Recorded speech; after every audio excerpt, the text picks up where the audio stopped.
we'll do fluid mechanics. What we mean by that is we'll apply Newton's laws to fluids.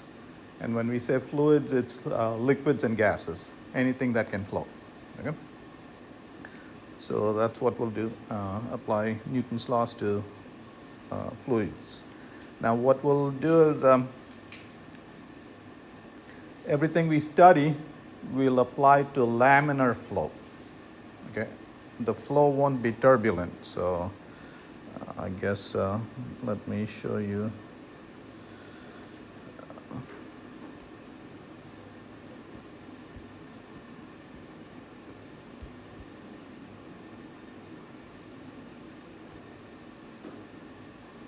So this is turbulent flow, and this is laminar flow. Okay, so for instance, blood in your blood vessels, you have to make sure it's in laminar flow. If it's flowing in, if the flow is turbulent, then you need to work harder to make the blood flow. So if you want, let's say, 10 gallons a minute to flow, then you have to maintain a pressure difference. You're spending money doing that. If the flow is turbulent, then your electric bill is higher. Okay, so for instance, if you're transporting oil over pipelines, you want to make sure it's laminar flow and not turbulent flow. If the flow over your airplane wings is laminar, then you get lift. If the flow becomes turbulent, you lose lift. Okay, so everything we'll talk about is for laminar flow. Okay. When the flow is turbulent, a lot of good energy is converted to heat. Okay, so you're wasting energy. All right, so we're going to apply Newton's laws to fluids, gases and liquids. Okay. So here's a gas, and you can see in a gas the average distance between molecules is quite large. Okay. In a liquid, the molecules are touching each other, but the difference between a liquid and a solid is, in a solid, the molecules are in fixed locations. You can come back 10 years from now, and if a molecule was here, it'll still be there. Okay. In a liquid, even though the molecules are touching each other, they're free to move about. Okay. So that means the intermolecular forces are not as strong as in the solid, which keep it fixed in fixed location. Okay. So liquids have definite volume but not definite shape. Gases have neither definite volume nor shape. Gases you can compress easily. Okay. So it's no big deal to make the volume of this gas half its volume. Okay. But you couldn't make the volume of this liquid half. Okay. So that would be impossible. Okay. So in a solid, the atoms or molecules are in fixed location, and if you heat the solid, what will happen? It'll expand. So the forces between these molecules is modeled by the spring. Okay. So when you heat this molecule, a couple of things happen. You're increasing its potential energy, so the spring will expand. And in addition, you're increasing the kinetic energy of these molecules. Okay, and you will learn in the next in physics 2, when we do thermodynamics, the kinetic energy, average kinetic energy of the molecules is related to the temperature of the object. So if you double the temperature of a solid, you're doubling the average kinetic energy per molecule. That's what's happening. Okay. So anyway, in a solid, the molecules are in fixed location. In liquids, they're free to move about, and so also in gases. Okay. So here's a good picture to have. If each gas molecule is about the size of your fist, the average distance between the gas molecules is roughly equal to your arm's length. Okay, so it's about 10 times the size. Okay. And they travel about roughly the width of this room before they collide on this scale. Okay. In a liquid, they're almost touching each other, and in a solid, they're slightly closer. Okay. So atoms in a gas move freely and are separated by large distances. A gas must be held in a closed container to prevent it from expanding and escaping. So for instance, if we seal this room and fill this room with helium gas, and then you open the door, very soon all the gas will be mixed. Okay? The helium will spread out and all that stuff. Air will move in and all that kind of stuff. Yeah. All right, so in this chapter, what we'll do is we've broken this chapter up into two parts. First, we'll study fluids at rest. Okay, so we'll talk about the 2 or 3 laws that we study that apply to fluids at rest. And then we'll study fluids in motion. Okay. So for instance, here's water that's at rest behind the dam. Okay, and we'll understand why. You can see that this dam wall is getting thicker as it gets near the bottom. Why do you think the dam wall is getting thicker near the bottom? Yep. I'm sorry? The force is greater than that. Why is it greater? Because there's more stuff that's So you learn the pressure is increasing with depth. Okay. All right. Here's a fluid in motion. Okay. You will learn. So you see, as the plane is flying to the right, air is moving over, and because of the shape of this airfoil, the shape of this airfoil is deliberate. And why is it shaped this way? Because see, this air has to move faster than this air. And the faster air is moving, the lower the pressure is there. Okay? So, greater the speed of the air, the lower the pressure. Okay? So, the pressure at the top, pressure at the bottom, pressure at the top is less than pressure at the bottom. So the force of lift is pressure at the bottom minus pressure at the top times the area of the wing. All right, so again, here's what you'll learn. Okay, faster a fluid is flowing, lower the pressure at that location. Okay, and Mr. Bernoulli will tell you that. Okay, so we'll look at Bernoulli's equation. Okay, so the first thing we want to define is the density of a material. The density is denoted by rho. Okay. And it's mass divided by volume. So it's mass per unit volume. And it's a characteristic of a material. Okay, so it's an identifying characteristic. I'll just point out one thing. Okay, so air has a density of 1.3 kg per meter cube. Again, we mentioned this.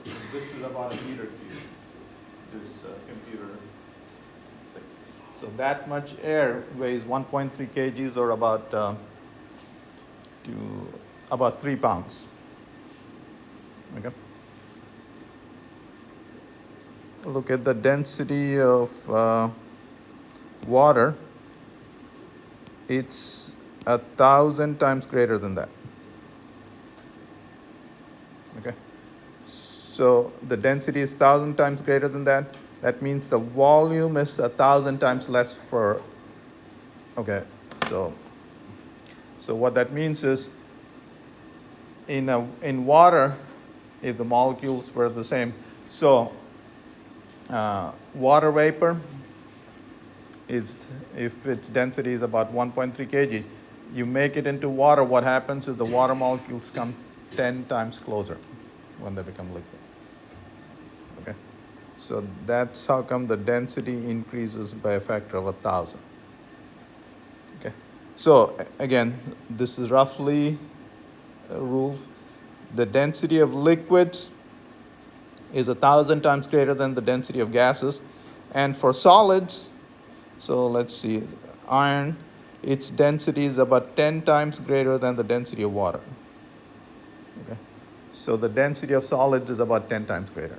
Okay, so you go from gases to liquids, density increased by a factor of 1,000. And then when you go from liquid to solids, density increased by a factor of 10. Okay?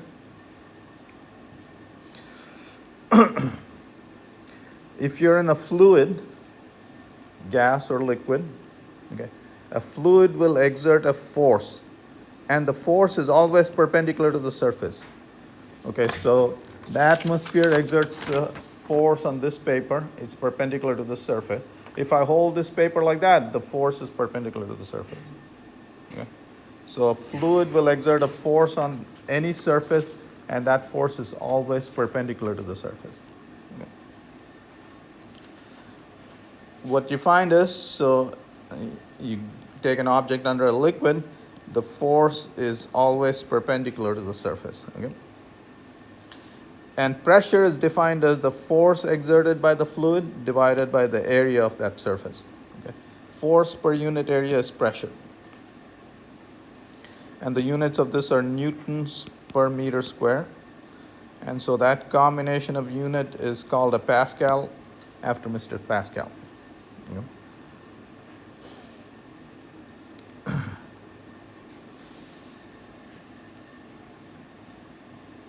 What you find is, okay, so if you're here, the atmosphere is exerting a force, and that's atmospheric pressure at that point. And if you go inside the liquid, now at this point you have the atmospheric force and then the weight of this liquid column. Okay, so the pressure here, okay, so let me draw this.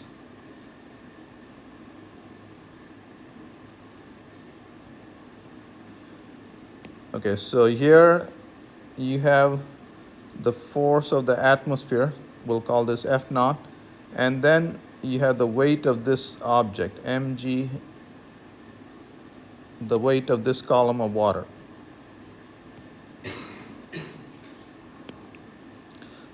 So if you're here, now you have to apply an upward force that is equal to the atmospheric force pushing you down plus the weight of this column of liquid. Okay? And so, and this force is the pressure at this location times the area. This force is the pressure of the atmosphere times the area. Atmospheric pressure we denote by P naught times the area. And the weight of this liquid column, the weight mass of that liquid column is the density of the liquid times the area of cross section times height. So that's the mass times G. And you see the area cancels. So the pressure at that depth is the atmospheric pressure plus rho GH. Rho is the density of the fluid, and G is acceleration due to gravity, and H is the depth. All right, so as H increases, the pressure at that location increases. And that's what this, so the pressure increases with depth. So let me show you this pressure.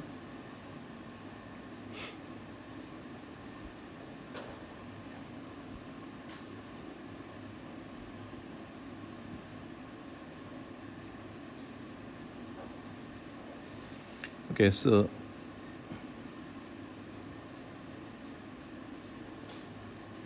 you see at the top of that water tank, the pressure is 100 kilopascals. That's 1 atmosphere.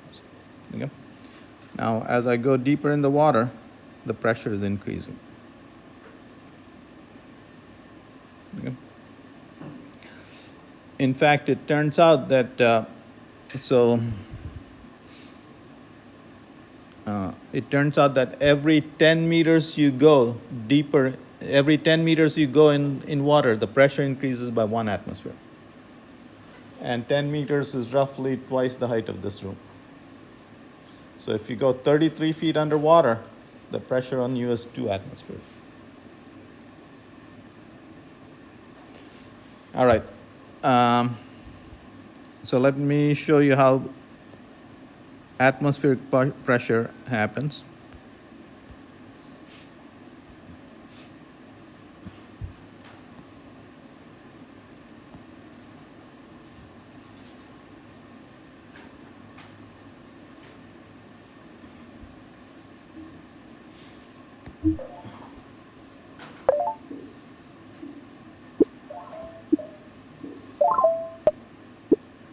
Okay, watch this number. There's the pressure. So that's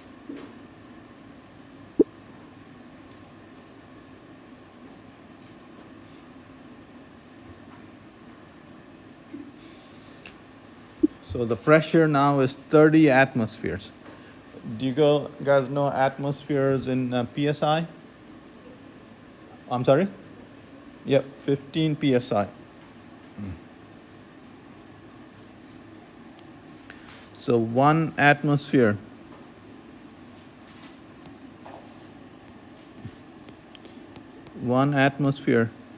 in pascals is 10 to the power 5 pascals, equal to 15 psi, roughly 15 psi. What does psi mean? Pounds per square inch. Okay, so this is 15 pounds per square inch.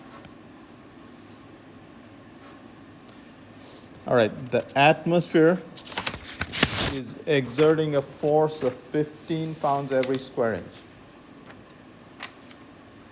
Okay, this sheet of paper is 10 inches by 10 inches. That's 100 square inches. So the force that the atmosphere is exerting on this is 100 times 15, 1,500 pounds. The force of the atmosphere on this thing is 1,500 pounds. Why isn't this flying away?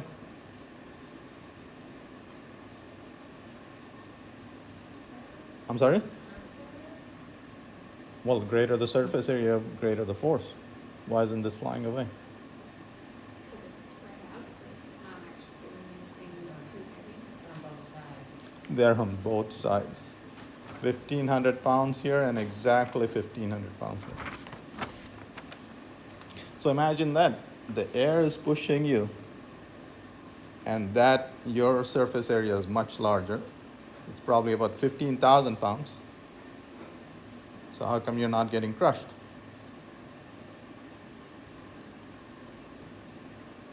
The air in your lungs is at the same pressure, and all the fluids are pushing back with the same pressure, equal pressure. What happens? So we just saw that you go underwater, 33 feet underwater, and now the pressure is 2 atmospheres. It's 30 pounds per square inch. Well, the air in your lungs was at 1 atmosphere. You'd get crushed. So you'd better be breathing air at 2 atmospheres. Okay? So if you go 66 feet underwater, what do you have to do? Huh?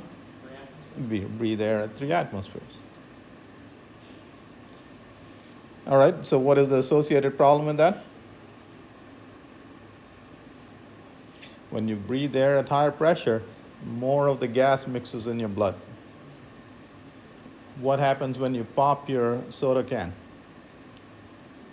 All that air fizzes out. You come up too fast, all that air will bubble in your joints. And that hurts. So if you're coming up, you got to come up slowly. Okay?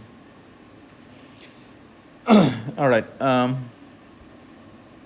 So you see, all that tremendous force is being exerted by these gas molecules bouncing off the walls.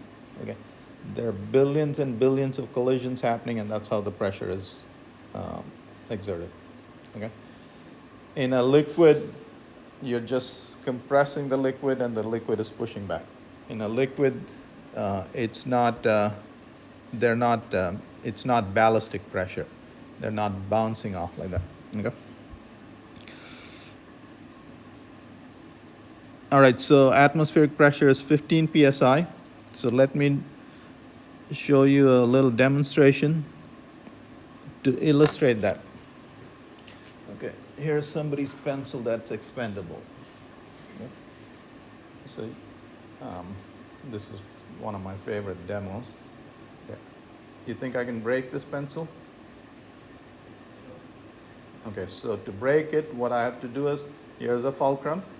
I have to apply a force here and a force here. Okay, and if I apply a large enough force, I can break it. Okay. What about now? So here's this pencil,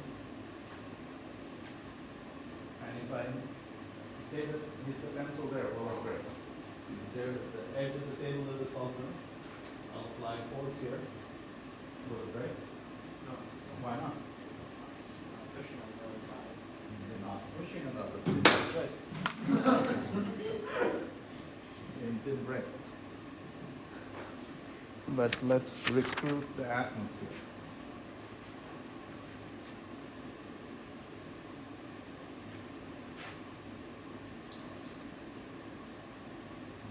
Let's try it now.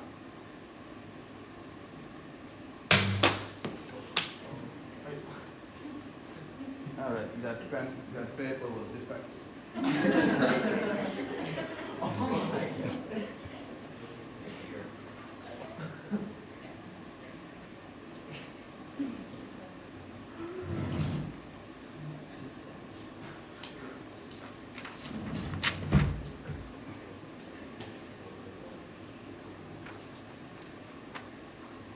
Okay, we'll give it one more shot.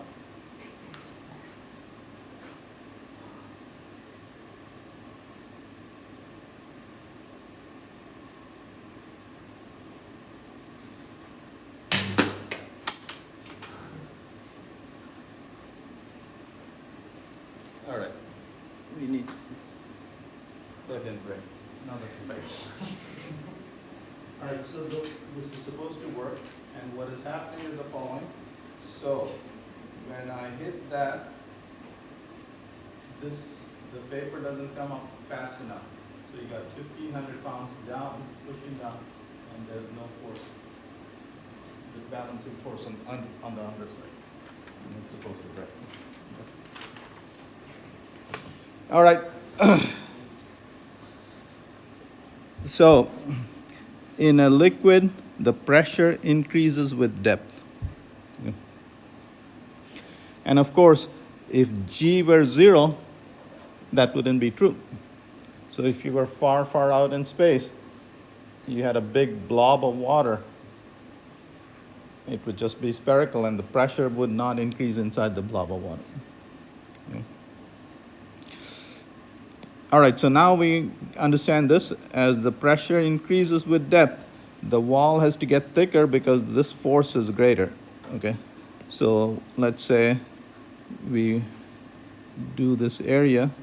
The force on that area is the pressure times the area, which is P naught plus rho G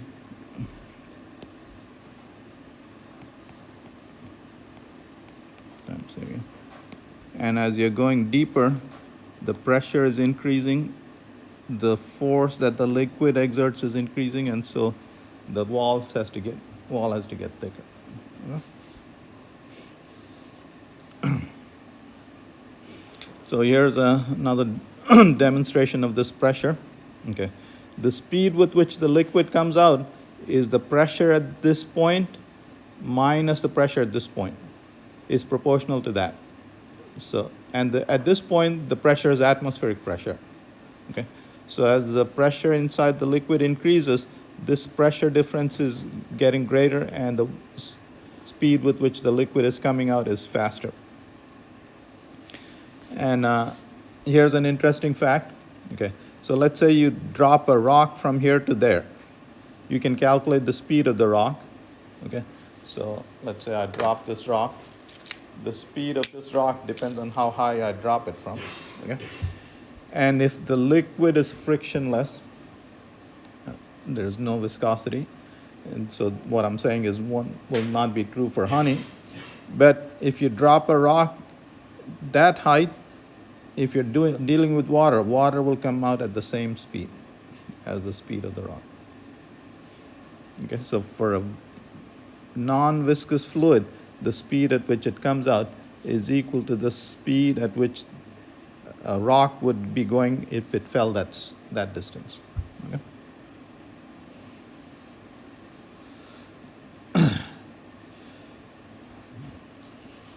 All right, so you saw that a fluid exerts pressure. Yeah. And so here's the pressure in a liquid at that location. Okay. Now, if you go to a store and buy a gauge to measure the pressure here at this location, what the gauge does is it doesn't measure this pressure. What most gauges are designed to do is they measure the absolute pressure minus atmospheric pressure. Okay, so that's what most gauges measure. Okay, so for instance, when you measure the pressure in your tires, what is the pressure in your tires? I'm sorry? How much? Yeah, so about 30 psi. That's 2 atmosphere, but that's a gauge pressure. Okay, so the actual pressure is this plus that. So this is the actual pressure. So the actual pressure in your tires is 45 psi. Okay. Most gauges are designed to measure absolute pressure minus that. Okay, so and so we define something called a gauge pressure, and so this is gauge pressure. Yep. Will you ever specify you want gauge pressure? I'm sorry? Like, will you ever specify you simply want gauge pressure for a question or test? Yeah. Okay. That'll be where they give you the gauge pressure. Yeah. So whenever they say gauge pressure, it's that. Okay. And so when, for instance, okay, so going back to the pressures here. So here's 1 atmospheric pressure, 10 to the power 5 pascals, 15 psi, and in the healthcare field, 15 psi. It's measured in millimeters of mercury. That is the height of mercury that it would support, and that's 760 millimeters of mercury. Okay, so that's 1 atmosphere. And when they measure your blood pressure, which is 120 by 80 for normal pressure, that's millimeters of mercury, and that's a gauge pressure. Okay, so the pressure of the blood in your coming out of your heart is actually 760 plus 120, 880. Okay. So they report gauge pressures because they don't want to scare you off. No, it's that's standard practice. All the pressures that they talk about are gauge pressures. The pressure inside your eyeballs when you go to an ophthalmologist, they measure that. That's about 10 to 15 millimeters of mercury. And why is that at a higher pressure? To maintain the shape of your eye. Okay, so if your curvature is nice and smooth, then you can focus on an image on your retina. That's why you have tears, so you can have a smooth surface. You know?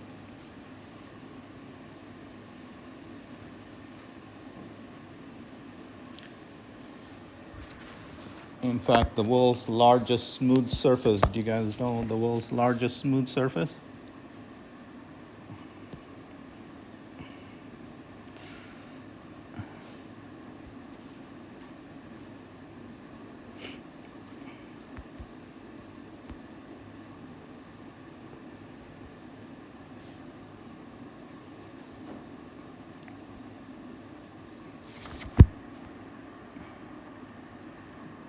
There's the world's largest smooth surface. So these are salt flats up in Bolivia. And when it rains and it gets covered with water, it's the world's largest smooth surface. And in fact, satellites,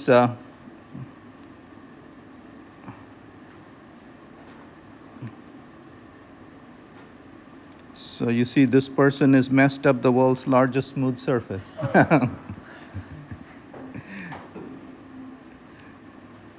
So, in fact, it's such a smooth surface that satellites will confirm their altitude by bouncing off signals out there.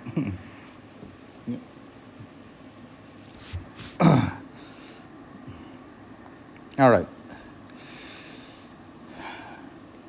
So again, here's atmospheric pressure. Gas molecules bouncing off the walls are exerting a force of 15 pounds every square inch. Okay, so billions and billions of collisions are needed for that.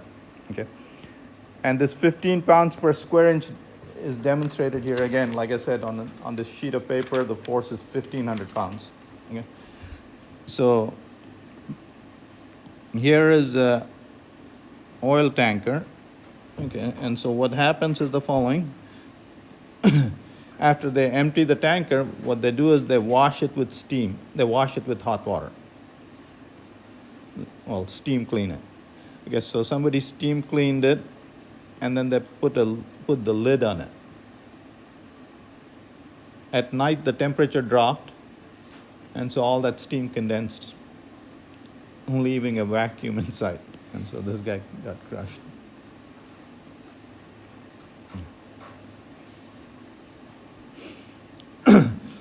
All right, so atmospheric pressure, you can think of it as two ways.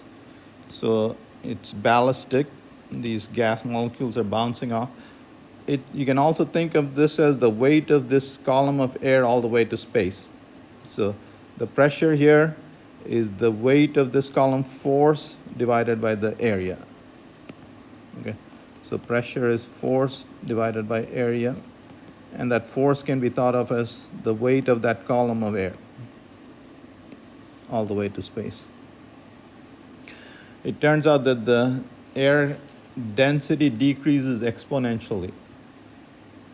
Okay, so if you go 5 miles up, this 5 miles weighs as much as this.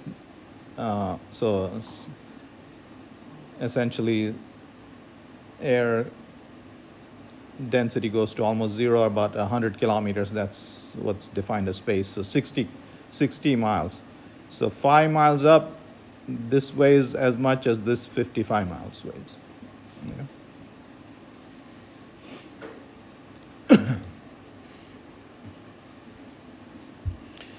So we use a barometer to measure atmospheric pressure. Okay. And the way you make a barometer is, to make a barometer, you use mercury. And I'll tell you in a second why we use mercury. So you take a tube, fill it with mercury to the top. Okay, and this tube better be greater than 76 centimeters. Okay, so the height of this tube is greater than 76 centimeters. Fill it with mercury, put your thumb on it, and then invert the tube on a trough containing mercury. And what will happen is this mercury will flow out up to 76 centimeters. And this will be just about the perfect vacuum you'll create. This will be vacuum. And so what is happening is the following. So the atmospheric pressure is, so this column of mercury,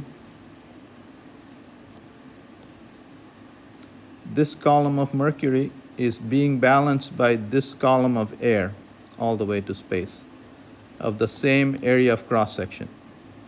This weight is being balanced by this weight. And so this is atmospheric pressure. Okay? And this it's like putting two weights on a scale, two equal weights on a scale. Okay? So this is on one side of the scale, this is on the other side of the scale. Again, the area of cross-section are the same. And this column of mercury will be 0.76 meters high, that's 2.5 feet high, and this is 760 millimeters. So that's what we mean when we say 1 atmosphere is 760 millimeters of mercury. So an atmosphere will support that. Okay, so an atmospheric pressure is, and this height is 760 millimeters. Okay. Instead of mercury, if you use water to make a barometer, the height will turn out to be what? Very good, my friend. 10 meters. So you couldn't fit that barometer in this room. So that's why you use a high density liquid. Okay.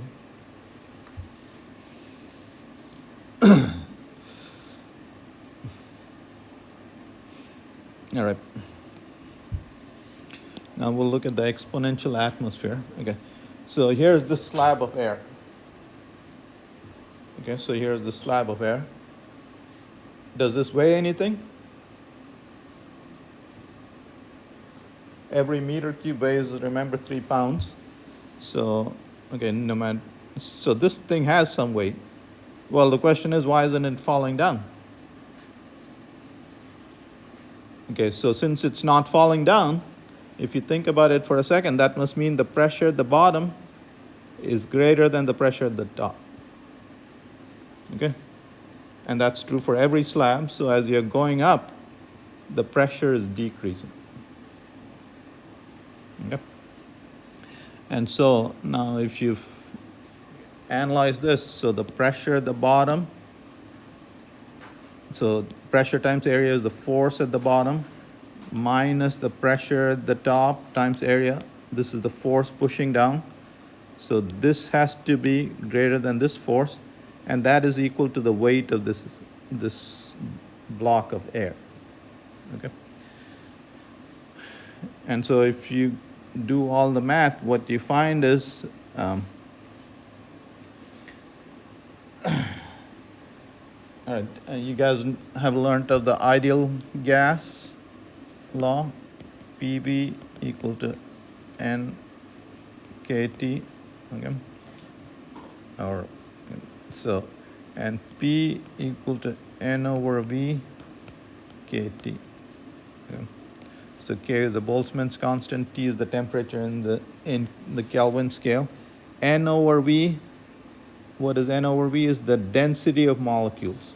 Okay, so if you assume that the temperature of the atmosphere is the same as you rise up, that is not true, but as a zeroth order assumption, we'll assume that the temperature is constant. So assuming the temperature is constant, so you see as you rise up, the pressure has to decrease, so that means the number density has to decrease. The density of molecules as you rise up has to decrease, and that's what happens.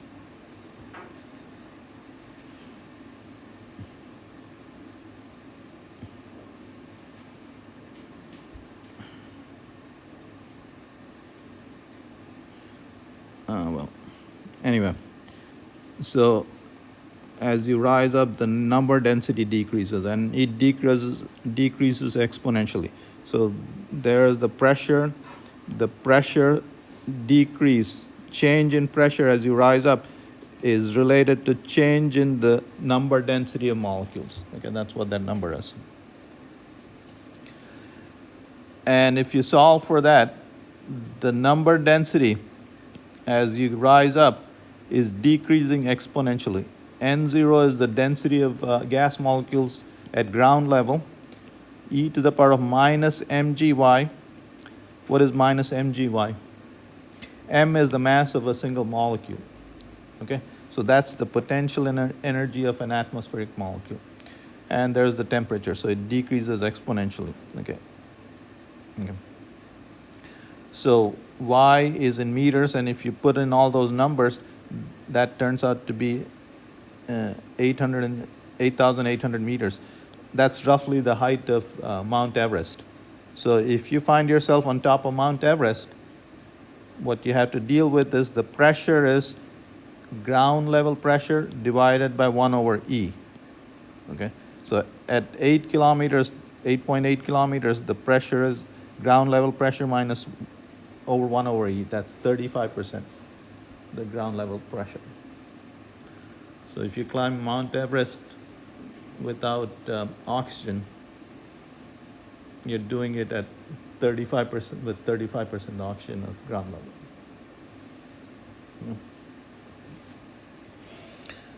In Denver, Denver is mile high, so Denver is 1,600 meters.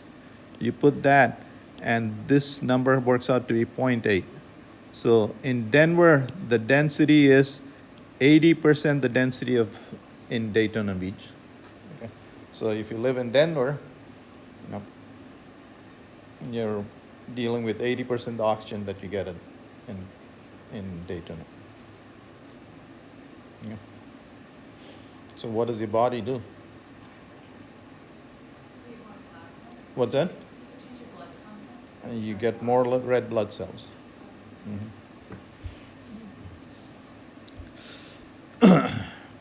All right, what is this thing? This is a force multiplier. Okay? What you can do is you can apply a small force and get a large output force. All right, so in a second you'll see if this area is 100 times greater than this area, so this area, if this area is A2 and this area is A1 area, if A2 by A1 is 100, then F2 by F1 is 100. Okay, now area depends on area is pi r square. So all you have to do is increase the radius by a factor of 10, and the area increases by a factor of 100. So if the input pipe is like this, and the output pipe is that big, which is not hard to do, you can get an output force 100 times greater. You push with a 100-pound force and you get an output force of 10,000 pounds. So even you could lift a 10,000-pound car or a 10,000-pound vehicle. Sounds like free lunch to me. So what gives? It'd be really slow. Well, I don't care. I mean, slow doesn't matter.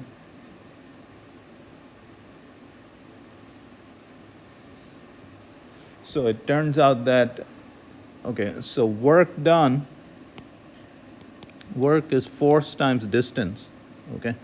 So input work is input force times input distance, and that is equal to output work times output distance, okay? Work needs energy, so whatever energy you put in is what you get out, okay? So this smaller force you have to apply over a larger distance to lift the car up just a tiny bit, okay? So if the force is multiplied by a factor of 10, the input distance for every 100 inches you move, this car is lifted only 1 inch. Okay, so that's where you're paying. All right, so I gave you the answer. Now let's figure out what is behind all of that. Mr. Pascal discovered the following. If you have a liquid that is incompressible, okay, if you have a fluid that's incompressible, if you increase the pressure in this liquid by a certain amount at any point, the pressure increases by that same amount everywhere. And that's Pascal's law. Okay? So Pascal discovered that a change in pressure applied to an enclosed, incompressible fluid is transmitted undiminished to every other point in the fluid. Okay, so what that means is, okay, so let me illustrate this here.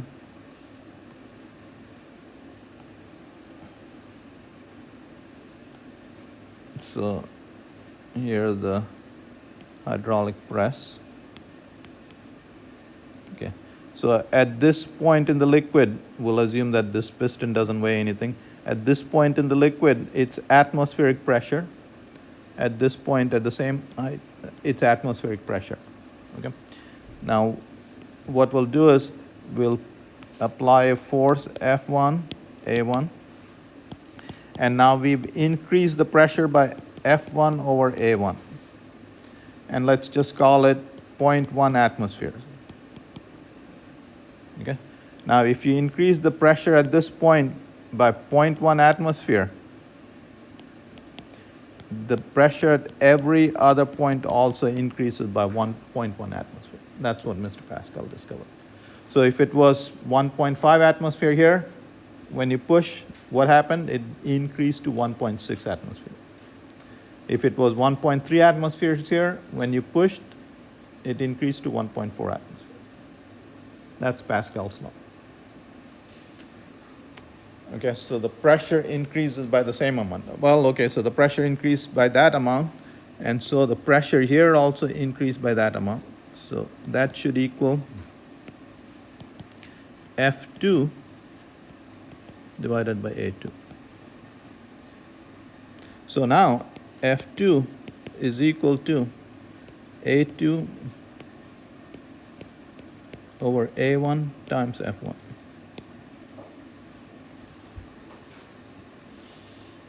Okay, so like I said, you can make this ratio 100 easily. All this you have to do is increase the radius of this 10 times greater than the radius of this, and this number becomes 100.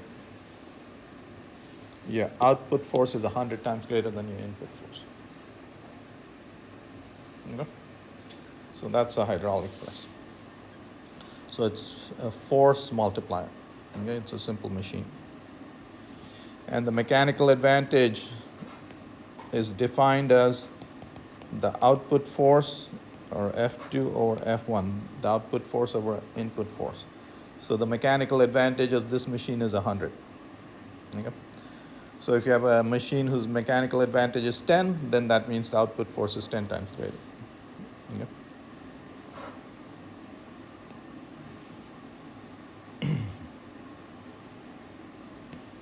Okay, so the output force is that. Well, the price you pay is the output distance is the inverse of that. So it's the inverse of, so if this was 100, then the output distance is 1/100th of the input distance. Okay, and you experience this when you're riding a bicycle. When you're in a hard gear, then you don't have to pedal as long, but you're in an easy gear, then you have to pedal more.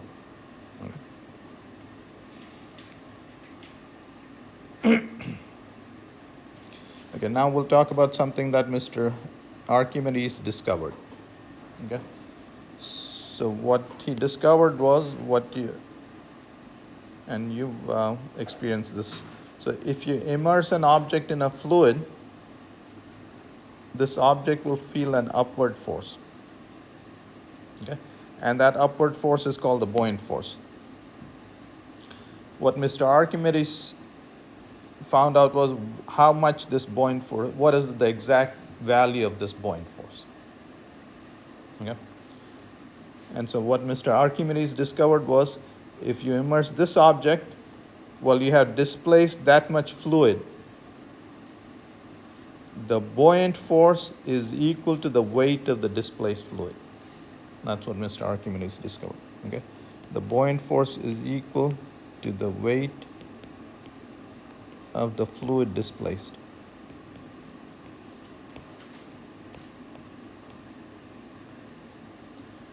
All right, so let me give you, so if you immerse this object in water, that's, you figure out the weight of the water displaced, and that's the buoyant force.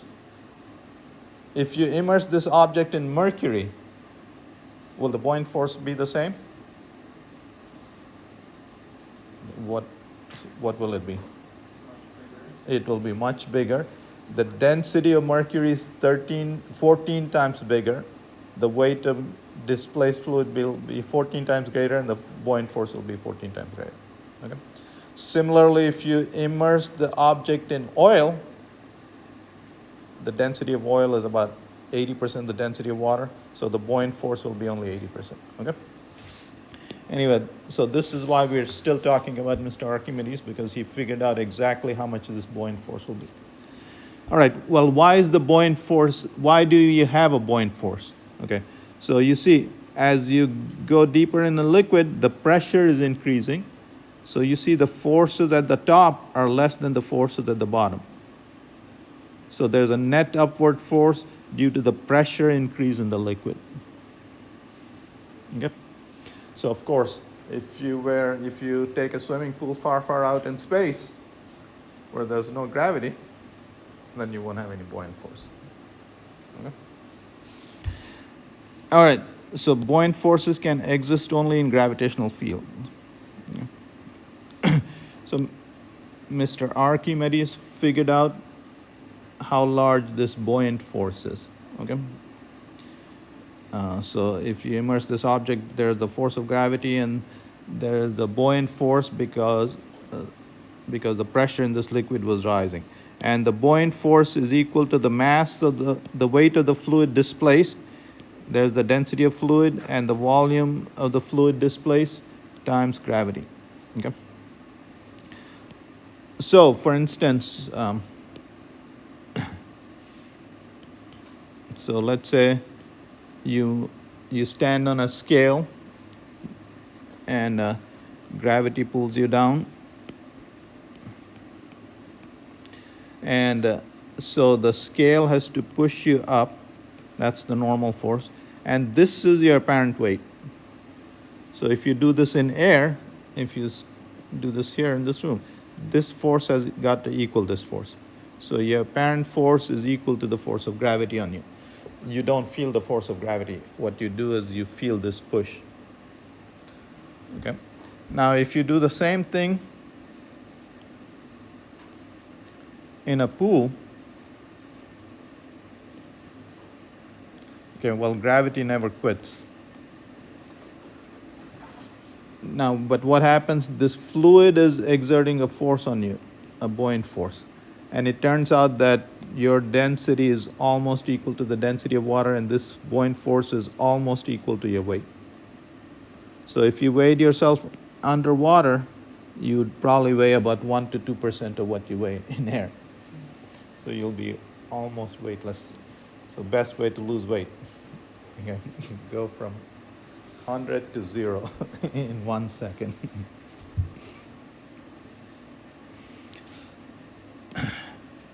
Okay, what objects float? Okay, if an object floats, then the density of the object has to be less than the density of the fluid. If the object's density is greater than the density of the fluid, it'll sink. And if the density of the object is equal to the density of the fluid, what will happen? I'm sorry? It'll just stay very good. So if you push it underwater, it'll just stay there. It will be in equilibrium. The upward force, the buoyant force, will exactly balance the weight of the object. Okay? And so it'll hover there. Okay, so let's consider this case. When the density of the object is less than the density of the fluid, then it'll float. And the question is, what fraction of the object is underwater? Okay. Well, what fraction of the, can you figure this out? What fraction is underwater?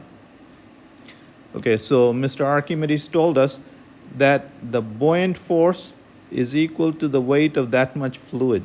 That's the fluid displaced. So the buoyant force has to equal the weight of the object, okay? And that's equal to this much fluid displaced. Density of the fluid times the volume displaced times G. Okay, so if you calculate all of that, it turns out that the density of the object divided by the density of the fluid is the volume displaced divided by the total volume of the object. Okay? So this has a solution only when this object density is less than that. When this number is less than 1, then the object will float and the displaced volume will be less than the volume of the object. Okay, it turns out for icebergs, the density is about, this number is 0.89. The density of ice is 89% the density of water. Okay? So the volume displaced, that is the iceberg underwater, is 90% the volume of the object. Okay. So 90% of an iceberg is underwater. Every sea captain knows about this. The Titanic guy knew about it too. And under foggy conditions, you don't want to get near an iceberg because you don't know what is the shape of the iceberg underwater. Yeah? And so that was a rookie mistake that the guy made. I mean, he's a very experienced guy and he's been given control of the most expensive ship at the time. And he made a rookie mistake. All right. Now